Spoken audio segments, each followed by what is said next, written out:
한국 전쟁을 경험하신 분이 이런 얘기를 합니다. 전쟁은 이기고 지는 게 다가 아니다. 지면 말이다. 다 빼앗기는 것이다. 라고 말했습니다. 우리는 이 말이 실감이 나지 않습니다. 그 이유는 전쟁을 경험해 보지 않았기 때문입니다. 그리고 그분이 다 빼앗긴다니 과연 무엇을 빼앗긴 것일까 라고 생각해 본다면 그분은 전쟁으로 인하여 먼저 고향을 빼앗겼습니다. 그리고 전쟁으로 인하여 부모 생사도 모른 채 남쪽으로 내려왔습니다. 전쟁을 치르면서 전우를 잃었습니다. 그분은 실제로 경험했습니다. 아, 전쟁에서 지면 모든 것을 빼앗기구나. 사람을 빼앗기고 집을 빼앗기고 이름을 빼앗기고 끝내 자유를 빼앗긴다는 사실을 안 것입니다. 성경에서도 진자는 이긴 자의 종이 된다라고 말했습니다. 이것이 전쟁의 법칙이에요. 성도 여러분, 오늘 저는 여러분에게 한 가지 사실을 정직하게 말씀을 드리고 싶습니다. 지금 우리는 전쟁 가운데 있습니다. 총소리가 들리지 않는다고 하여서 전쟁이 아닌 것이 아니라 지금 눈에 보이지 않는 전쟁 중에 있습니다. 그리고 눈에 보이지 않는 전쟁보다도 훨씬 더 많은 것이 걸려있는 전쟁을 우리는 영적 전쟁이라고 말합니다. 우리는 지금 영적 전쟁 중에 있습니다. 그것을 요한계시록에서는 7 교회를 향하여 이렇게 얘기합니다. 이기라, 이기라. 이 이야기를 무려 7번이나 합니다. 이제 이해되실 것입니다. 똑같은 얘기를 7번 한다는 얘기는 굉장히 중요하다는 말입니다. 그리고 이기는 자에게는 내가 주리라. 이기는 자는 받으리라. 이 말씀을 7번 하셨습니다. 이것으로 보아 우리 하나님은 왜 이토록 간절하게 교회를 향하여 이기라고 말씀하셨을까요? 왜 그렇다고 생각하십니까? 지면 빼앗기기 때문에 그렇습니다. 그러기에 오늘 말씀의 제목은 지지 말고 이기자. 절대로 지면 안 됩니다. 다 빼앗기는 거니까 절대로 지면 안 됩니다. 이 말씀이 우리 안에 심어지기를 바랍니다. 그러기 위해서는 이 싸움의 실체가 무엇인지를 알아야 되겠죠. 그리고 어떻게 해야 지지 않을 수 있는지를 알아야 될 것이며 이기는 자에게 주시는 하나님의 선물이 무엇인지 우리는 알아야 될 것입니다. 먼저 이 싸움의 시작이 어디서 시작되었고 도대체 어떤 싸움인지부터 우리가 알아야 합니다. 지피지기면 백전백패일까요? 백전불패일까요? 백전불태일까요? 불태입니다. 원래가 지피지기면 백전불태. 이 말은 적을 알고 나를 알아야 위태롭지 않다. 여기서 이제 패로 바뀐 거예요. 원래는 백전불태입니다. 적을 알고 나를 알자. 이 원리가 성경에 나와 있어요. 바울이 에베소서를 쓸 때 바울이 감옥에 있었습니다. 로마 감옥에서 에베소를 향하여 편지를 썼습니다. 바울이 뭔가를 깨달아요. 자기를 지키는 이 병사를 보면서 깨닫습니다.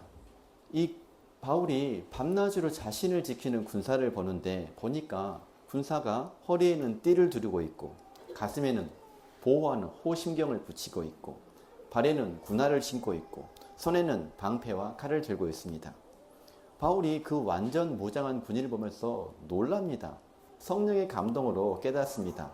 아, 성도가 바로 저런 군사 모습이구나. 그 모습을 보면서 바울은 에베소 교회에 편지를 씁니다. 여러분, 에베소 하면 생각나는 여신이 있어야 돼요. 혹시 기억납니까? 성경 이제 읽어보셨으니까 느낌이 올 텐데 아데미 여신이라고 기억나세요? 그 아데미 여신이 있었던 곳이 에베소입니다. 그리고 이 에베소는요, 마술과 주술이 성행했던 도시입니다. 그리고 영적으로 어떻습니까? 굉장히 혼미한 곳이구나, 악령들이 가득한 곳이구나, 한 사실을 알 수가 있어요. 이 사도행전 19장을 보면 에베소 사람들이 예수님을 믿고 나서 한 일이 있습니다. 그 일은 마술책을 다 불살라요.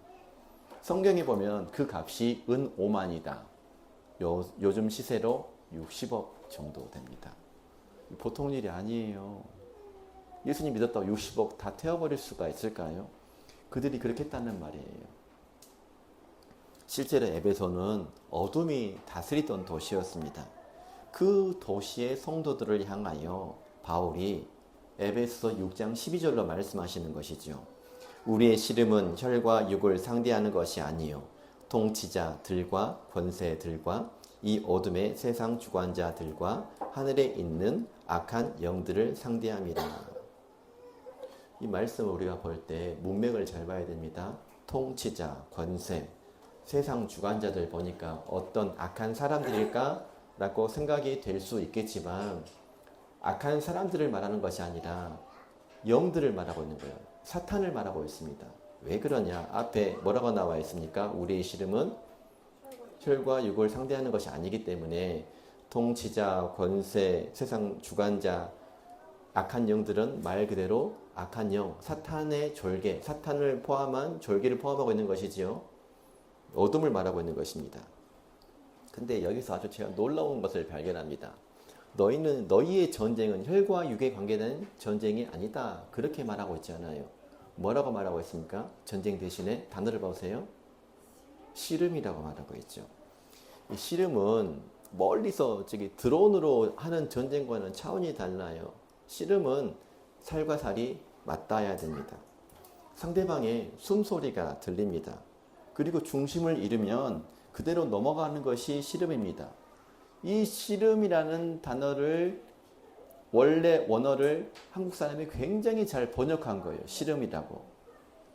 바로 영적 싸움은 살과 살을 맞대고 숨소리를 들으며 넘어지면 지는 전쟁을 하고 있다는 말입니다.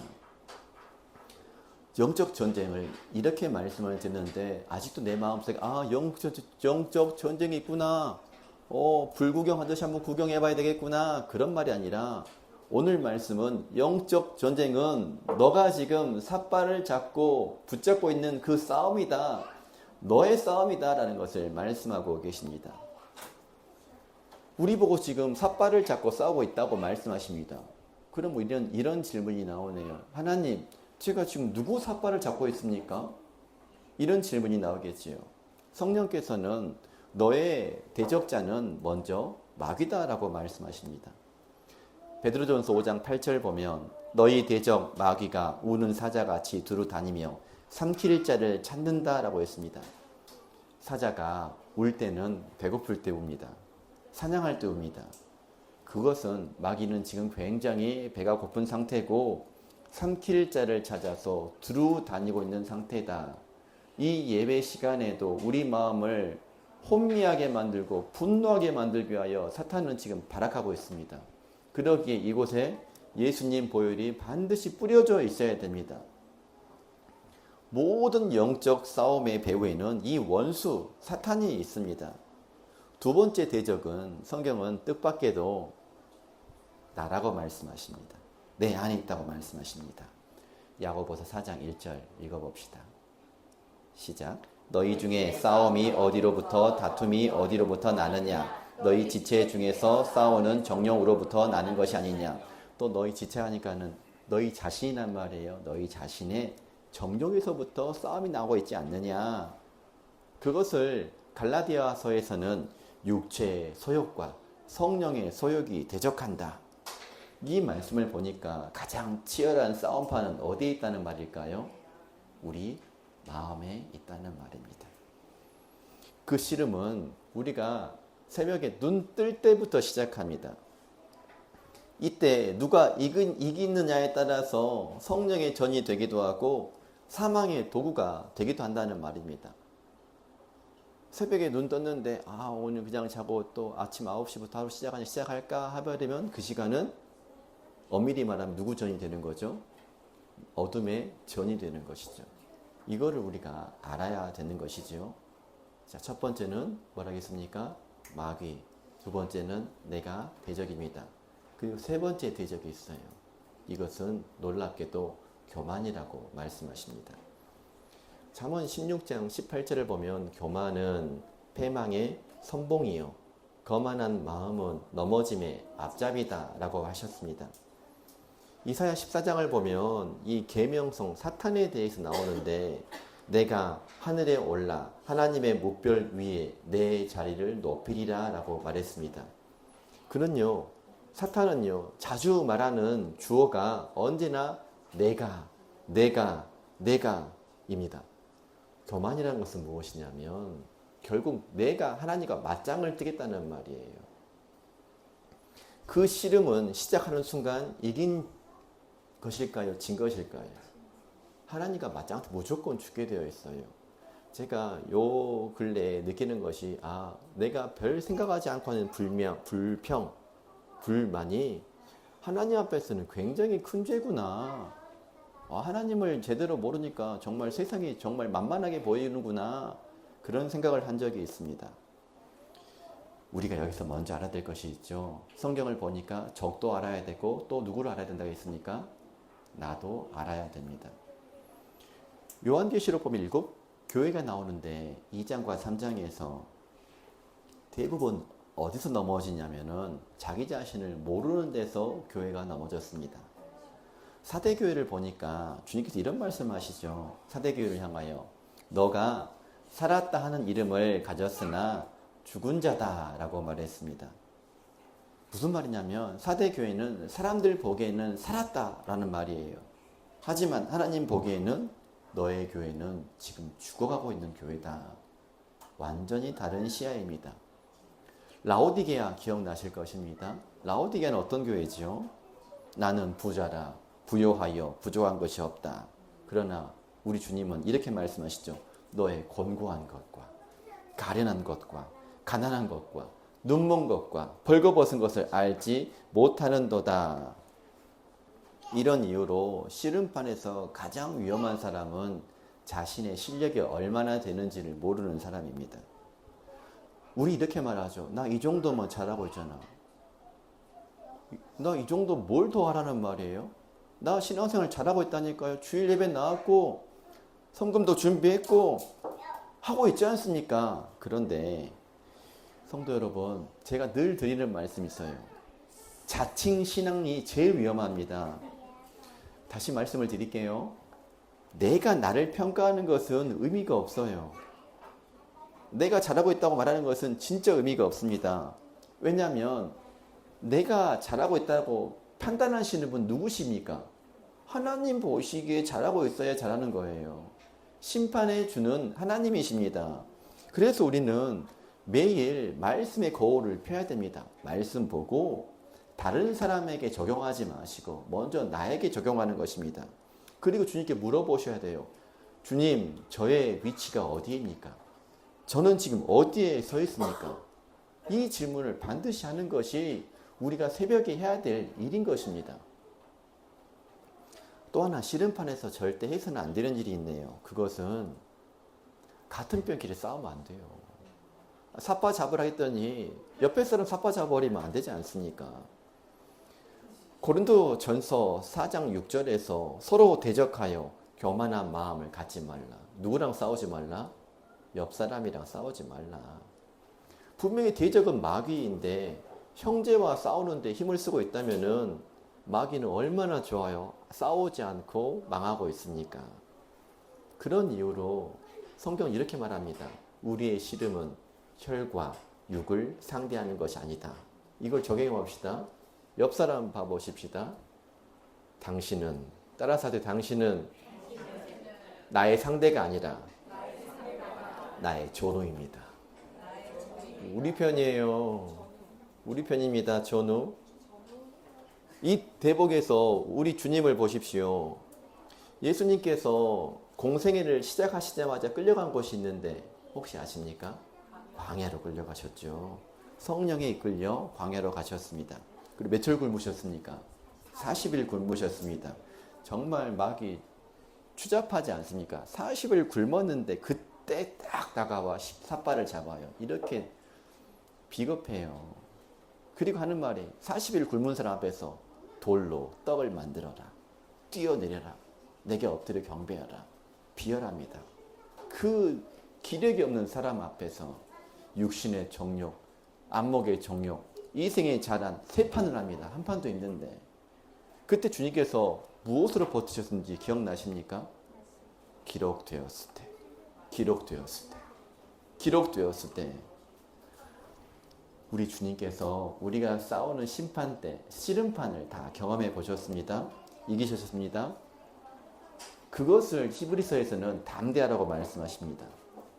우리에게 있는 대제사장은 우리의 연약함을 동정하실 못하실 이가 아니라 모든 일에 똑같이 시험을 받으신 이이십니다. 이 말씀을 그대로 믿다면 자녀 때문에 힘든 마음 예수님께서 경험하셨다 안 하셨다? 하셨다. 진심이에요? 그 자녀가 누구입니까? 너 때문에 내가 다 경험했다. 확실합니까? 확실한 말씀이에요. 주님은요, 너 때문에 애들가 탄 마음 너 이제야 좀 이해가 되니? 이렇게 말씀하시죠. 이것이 위로의 시작입니다. 이제 싸움의 실체를 알았습니다. 이제 물어야 됩니다. 자, 성경은 이기는 길을 절대 숨겨두지 않으셨습니다. 그 길이 무엇이냐면 따라서 합시다. 붙들고 입고 엎드리는 것. 이것이 싸움을 이기는 방법입니다. 먼저 이기는 방법은 붙드는 자가 이깁니다. 야복강가 기억나실 거예요. 야곱이 형 에서를 만나기 전날 밤 홀로 남았을 때 어떤 사람이 날이 새도록 야곱과 씨름했습니다. 호세아 12장 4절 이렇게 얘기해요. 천사가 겨루어 이기고 울며 그에게 간구하였으며, 여기서 천사와 겨루었다고 했는데 이것은 한번 대련하다 그런 뜻이 아니라 힘을 다하여 겨루다, 버티다 라는 뜻입니다.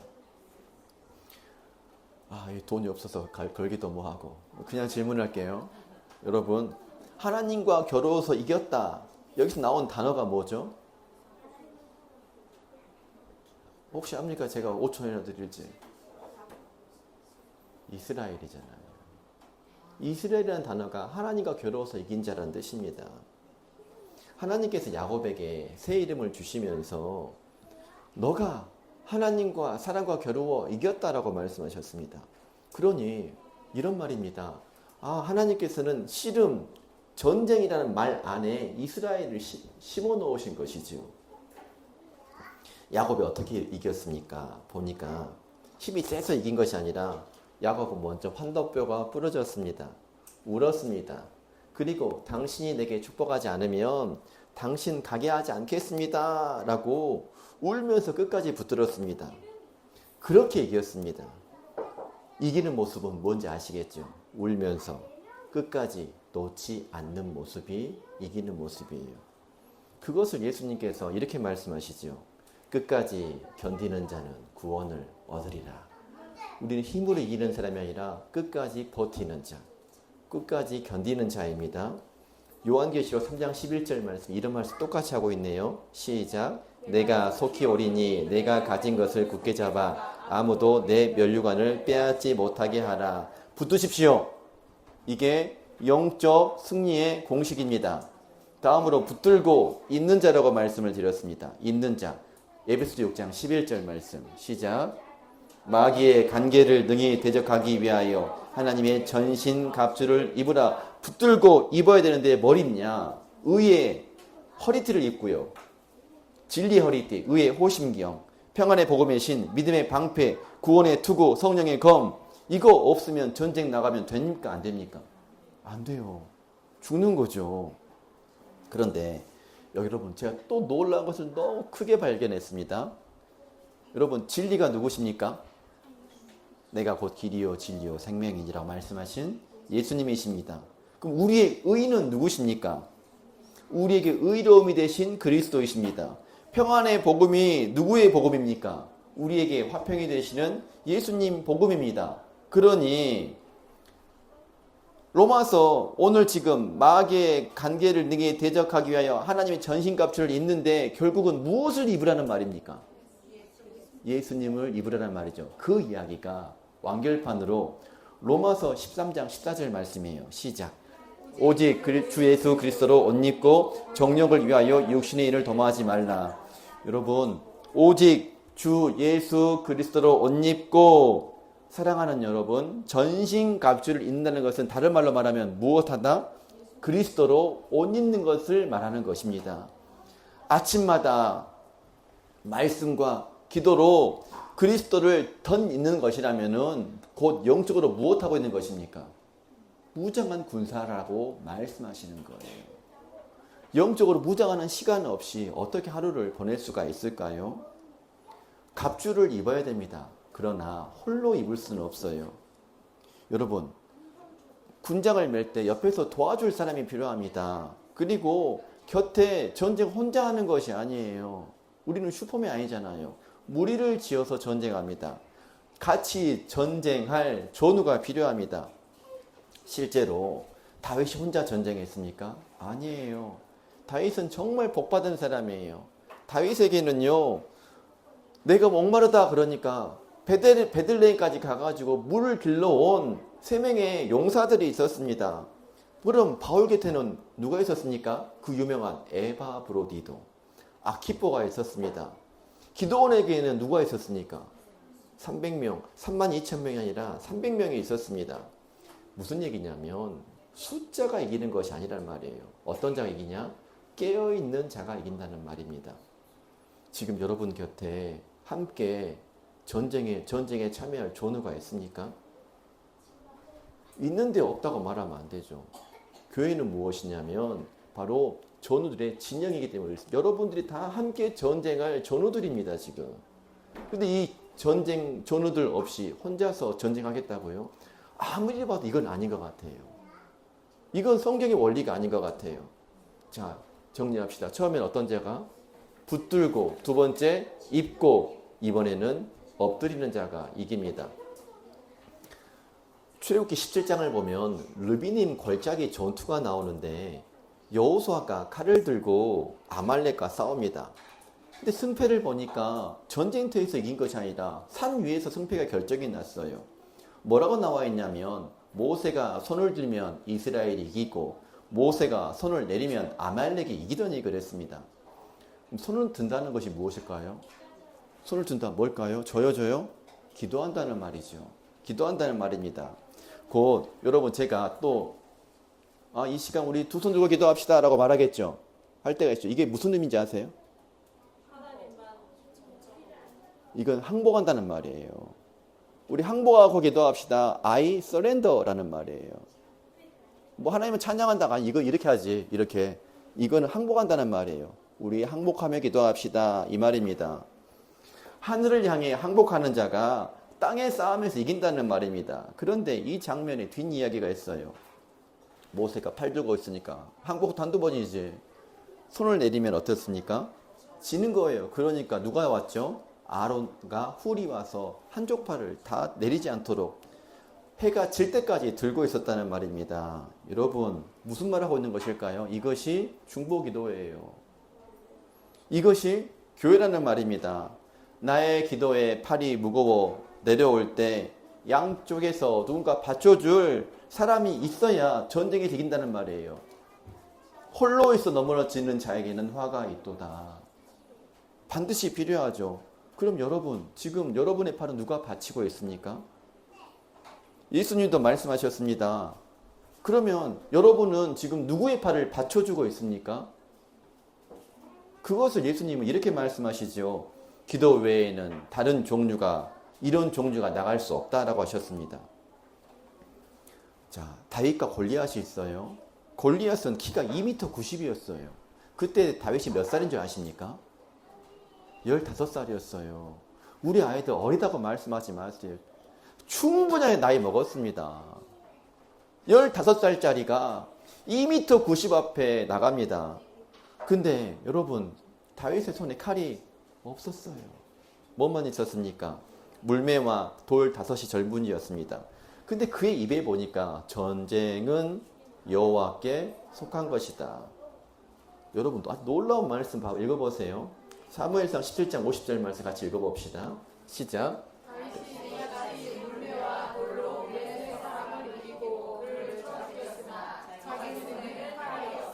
성경은 한 자도 놓치면 안 돼요. 정말 유난히 빨갛게 해놨지만 자기 손에는 칼이 없었다. 이것이 영적 승리 공식입니다. 내 칼로 이기는 것이 아니라 누가 이기게 하신다? 하나님이 이기게 하신다. 이걸 다윗이 알았다는 말입니다. 그러니까는 담대함이 생긴 것이지요. 로마서 8장 31절이 만일 하나님이 우리를 위하시면 누가 우리를 대적하리요? 라고 했습니다. 무엇으로 싸우냐면 여러분 우리가 조금 전에 읽었어요. 로마서 12장 21절 말씀. 악에게 지지 말고 손으로 악을 이기라 말씀하셨습니다. 그러니까 여기서 이긴단 말이 두 번 나옵니다. 하나는 수동태예요. 악에게 수동태니까 정복당하지 말라. 또 하나는 능동형 현재 명령입니다. 그 말은 한 번 이긴 것이 아니라 이기고 또 이기고 또 이겨라. 한 번 이기는 싸움이 아니라 매일 이겨나가는 싸움을 싸우라 라는 말이에요. 그리고 뭘로 여기서 이기라겠죠? 다음 봐보세요. 악에게 지지 말고 손으로 악을 이기라. 뭘로 이기라겠죠? 제가 손으로 이기라겠죠. 여러분 선은 뭐냐면 내 느낌이 아니에요. 내가 좋은 것이 아니라 선이라는 것은 그 의미가 말씀을 말하고 있는 것입니다. 말씀으로 이기라는 말이에요. 세상의 방법으로 보복해가지고 이기면 이긴 것 같지만 그건 진 거예요. 십자가 보십시오. 주님은 조롱으로 결코 갚지 않으셨습니다. 조롱 당하시면서 못 박는 자들을 위하여 기도하셨습니다. 세상의 눈으로 보면 예수님은 완전한 패배자였었어요. 그러나 사흘 후 무덤이 비었을 때 온 우주가 알게 되었습니다. 무엇을 알았을까요? 선으로 악을 이긴다는 것을 알게 된 것이죠. 지는 것처럼 보이는 그 길이 사실은 이기는 길이었습니다. 여러분 용서했습니까? 이겼습니다. 섬겼습니까? 이겼습니다. 성경은 이 싸움에 특별한 이름을 붙이는데 그 싸움을 믿음의 선한 싸움이라고 말씀하십니다. 그래서 그것을 바울은 디모데에게 믿음의 선한 싸움을 싸우라. 뭘 가지고? 말씀을 믿고 말씀대로 싸워라. 그 얘기를 하고 있는 것이죠. 바울이 죽기 전에 죽음을 앞두고 디모데에게 이런 말을 합니다. 나는 선한 싸움을 싸우고 나의 달려갈 길을 마치고 믿음을 지켰다. 이 고백을 다시 들어보면 바울은 내가 얼마나 많은 교회를 세웠느냐라고 하지 않았습니다. 내가 얼마나 많은 일을 했느냐라고 말씀하지 않았습니다. 뭘 했다고 말씀하십니까? 내가 믿음을 믿음은요 지키는 거예요. 우리가 해야 될 일은 오늘 믿음을 지키는 일이에요. 왜 나의 수고가 들어가지 않습니까? 믿음 생활 절대 쉽게 안 됩니다. 내가 믿음으로 구원을 받았으면 나는 믿음을 지키는 일을 해야 됩니다. 그 평생의 결산이 한마디였는데 교회를 많이 남겼다. 그 얘기를 하고 있는 것이 아니라 나는 믿음을 지켰다. 바울은 처형당했습니다. 순교당했어요. 그 처형장에 가는 얼굴이 승리자의 얼굴이었습니다. 세상 법정은요 바울에게 사형을 선고했지만 하늘 법정은 의의 멸류관을 예비해 두었기 때문에 그런 것입니다. 우리도 언젠가 인생의 결산서 쓰게 되지 않을까요? 예기치 못한 사고를 당할 수도 있고 언제 그 결산서 쓰게 될지를 모릅니다. 근데 언제 결산서를 쓰더라도 우리 입에서 나는 믿음을 지켰다. 이 한마디는 나와야 되는 거예요. 중요합니다. 마지막으로 이기는 자에게 주께서 약속하신 것이 이것입니다. 제가 조금 전에 말씀을 드렸는데 요한계시록 2장 3장을 보면 7교회를 향한 편지 속에서 성도들의 형편이 이렇습니다. 먼저 서머나 교회는 환난과 궁핍 가운데 있었습니다. 그리고 버가모 교회는 사탄의 번자가 있는 곳에 살았습니다. 이 버가모 교회는 뭐냐면요 이런 거예요. 황제를 주라 부르지 않으면 경제 활동을 막아버렸습니다. 장사를 못하게 했습니다. 그리고 목숨조차도 위태로운 그 동네였습니다. 그런 성도들에게 주께서 7통의 편지를 보냈는데 7개의 편지가 하나같이 똑같은 말로 끝나요. 뭘로 끝날까요? 이기는 자에게는, 자, 약속들 하나씩 말씀을 드릴게요. 이기는 그에게는 하나님의 낙원에 있는 생명나무의 열매를 주어 먹게 하시겠다.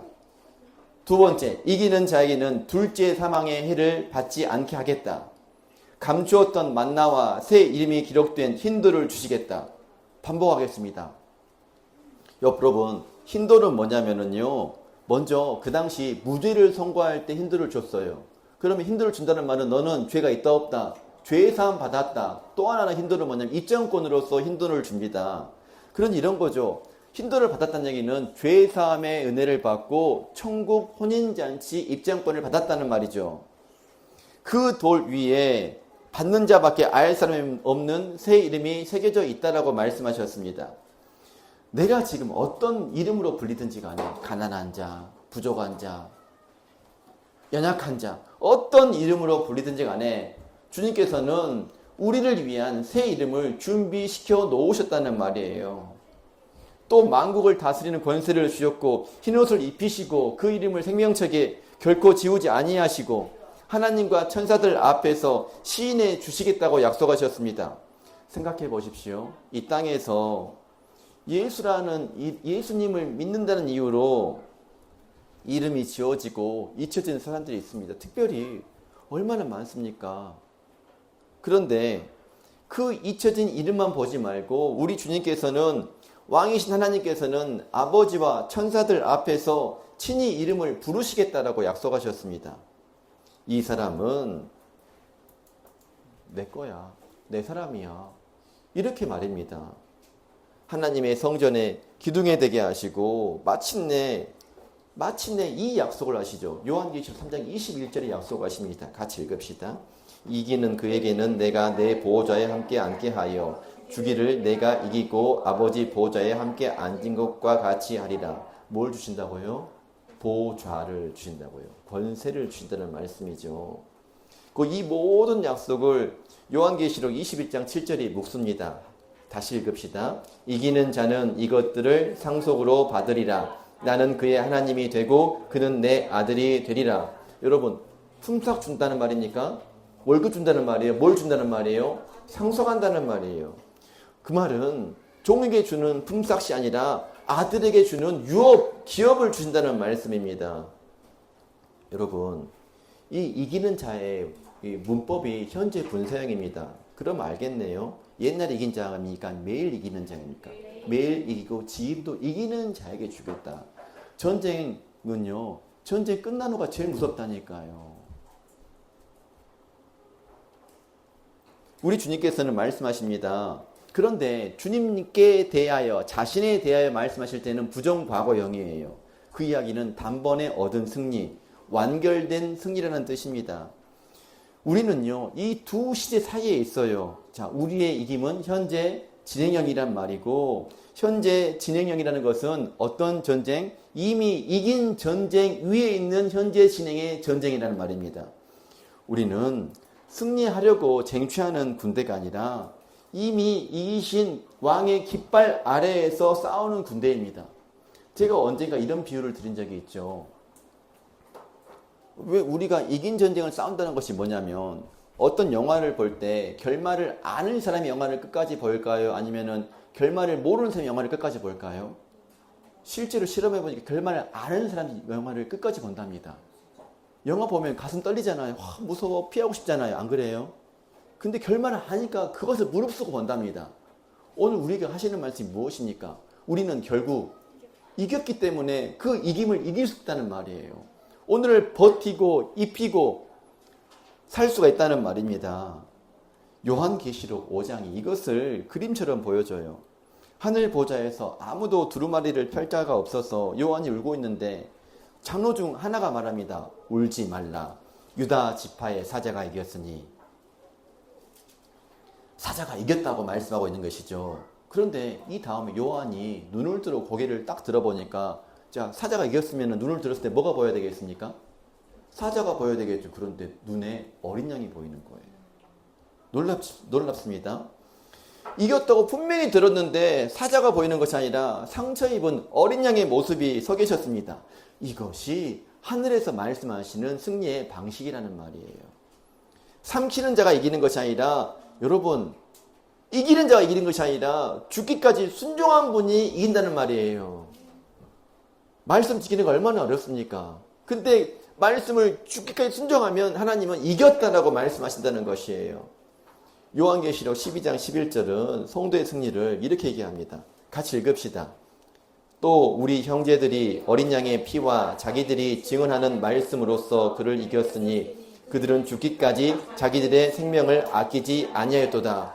오늘 너무 나왔네요. 여러분, 우리 무기가 뭐라고 나와 있죠? 그리스도의 피라고 나와 있어요. 마귀는요, 우리 머리로 이길 수가 없습니다. 그리스도의 피만 우리가 이길 수가 있습니다. 그러므로 사랑하는 성도 여러분, 이 싸움의 승패는 뭘로 갈릴까요? 내 목숨을 지키는 것일까요? 맞습니까? 내 목숨을 지켜 이기는 것입니까? 답해 보십시오. 아니에요. 뭘 지켜야 되죠? 믿음을 지켜야 이기는 거예요. 우리의 싸움은요. 이 마지막 때에 가까울수록 너무나 분명히 목숨 지키는 자가 이기는 자가 아니라 믿음 지키는 자가 이기는 것입니다. 아멘. 마지막 때에 마귀를 대적하는 자. 곧 하나님의 성전에 앉아 자기를 하나님이라 내세울 자가 등장할 것이라고 말씀하셨습니다. 그때 요한계시록은 이렇게 얘기하죠. 그가 권세를 받아 성도들과 싸워 이기는 때가 있을 것이라고 말씀하셨습니다. 근데 이런 말이에요. 겉보기에는 성도가 지는 것처럼 보여도 지는 것처럼 보이는 시간이 온다는 말이에요. 교회가 멸망하고 망하고 있는 시간이 보인다는 말이에요. 그런데 주님 그 다음 이렇게 말씀하세요. 몸은 죽여도 영혼은 능히 죽이지 못할 자를 두려워하지 말라라고 말씀하십니다. 주님 이렇게 말씀하시는 거예요. 내가 내 몸뚱아리 지키려고 나 밥 굶는 거 싫어서 먹고 살라고 내 육신의 생명을 지키려고 믿음을 내려놓았다면 그 사람은 살아남았어도 진자다. 반대로 믿음을 지키기 위해서 목숨을 내놓았어도 죽었어도 그 자는 죽었어도 이긴 자다. 그 얘기라고 있는 것이죠. 증명해 드리겠습니다. 요한계시록 오늘 말씀 보면 불이 섞인 유리 바닷가에 서서 하나님의 검은고를 타는 사람들이 나옵니다. 그들은 말씀에서 짐승과 그의 우상과 그 이름의 수를 이기고 벗어난 자들이다 라고 하셨습니다. 그런데 이 바닷가에서 이길 자들이 두 부류란 사실을 성경은 말씀하십니다. 요한계시록 20장 4절을 보면 예수님을 증언하다가 하나님 말씀 때문에 목배인 당한 자들, 곧 죽기까지 믿음을 지킨 순교자들이 살아서 그리스도와 천년 동안 왕노릇합니다. 이것을 제가 첫째 부활이라 말씀했습니다.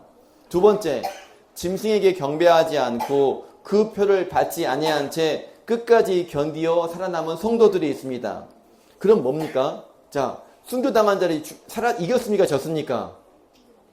이겼습니다. 산자들이 이겼습니까? 졌습니까? 이겼습니다. 곧 이 말이에요. 죽은 자도 이겼고 산자도 이겼다는 말입니다. 그러니 성도에게는 지는 것이 딱 하나밖에 없네요. 죽으면 진 것입니까? 아니요. 지는 길이 뭘까요? 믿음을 버렸을 때 지는 거예요. 이것이 얼마나 놀라운 소망입니까? 우리는 죽어도 이기고요. 이겨도 이깁니다. 그것이 유리 바닷가에서 부르는 모세의 노래입니다. 어린 양의 노래입니다. 홍해를 건넌 백성이 바닷가에서 불렀던 그 승리의 노래를 마지막 날 믿음을 지킨 성도들이 다시 부른다는 말이에요. 우리 그 자리에 있어야 되지 않겠습니까? 이것이 믿음 지키는 승리의 길입니다. 그 이야기를 요한일서는 이렇게 얘기합니다. 읽읍시다. 5장 4절. 무릇 하나님께로부터 난 자마다 세상을 이기느니라. 세상을 이기는 승리는 이것이니 우리의 믿음이니라. 앞에서 말씀하신 분 돌아갑시다. 그분이 그 야윈 손으로 갖고 계신 것이 있었습니다. 그것은 성경책이었어요. 피난길에서도 전쟁터에서도 품에 지녀셨다는 것이 성경책이었습니다.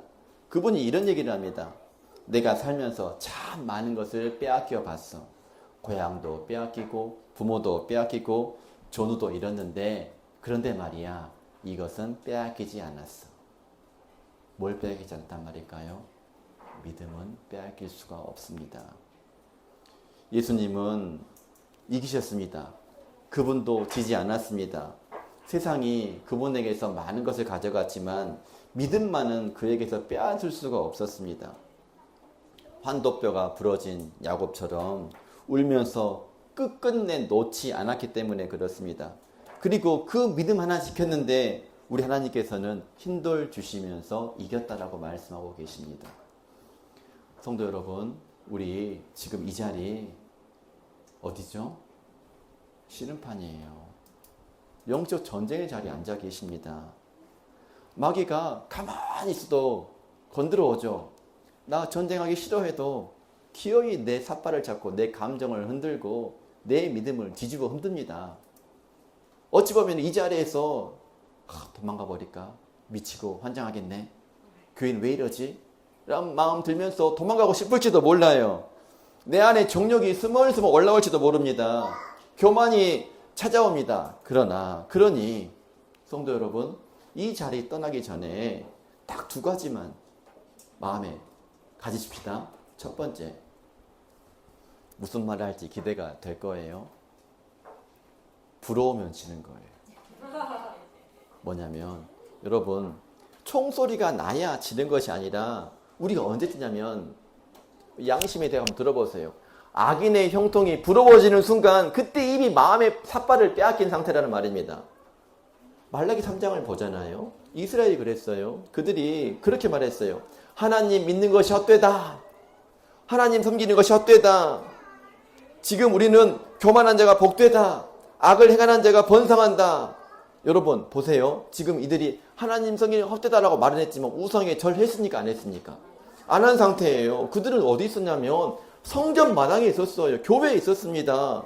그런데 우리 주님께서 뭐라고 판단하시냐면 그 말을 들으시고 너희가 완악한 말로 나를 대적한다. 답 나왔네요. 지는 것은 뭐냐면 내 무릎이 상처가 나야 지는 것이 아니라 마음 뺏기면 지는 것입니다. 그래서 여러분 부러우면 어떻다고요? 지는 거예요.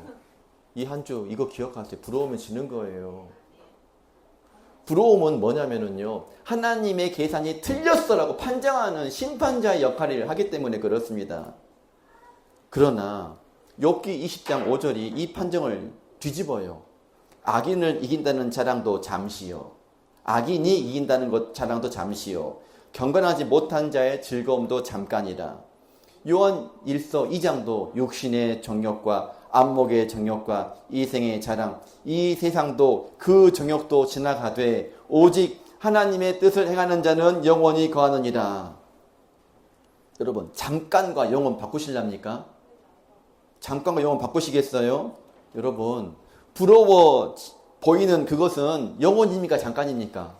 잠깐이에요. 부러워하지 마십시오. 지나가는 것을 부러워하다가 영원한 것을 놓칠 수 있다는 말이에요. 그것이 뭐죠? 진 거예요. 제가 이 적용하려고 고민했습니다. 부러워하지 마십시오. 두 번째. 더 어려워요, 이거 아멘 하실 수 있겠지요? 따라서 하십시다. 타협하면 지는 거예요. 마귀는요, 우리의 믿음을 끝까지 처음부터 다 내오라고 하지 않습니다. 뭐라고 하냐면 이건 할 수 있잖아. 이건 할 수 있잖아. 늘 그래요. 여러분 지금 세상 정부 가는 거 보세요. 이건 할 수 있잖아. 안 그렇습니까? 늘 그렇습니다. 출애굽기 바로를 보잖아요. 모세가 백성을 보내라고 할 때 바로는요, 처음에 그럴듯한 절충안을 내놓습니다.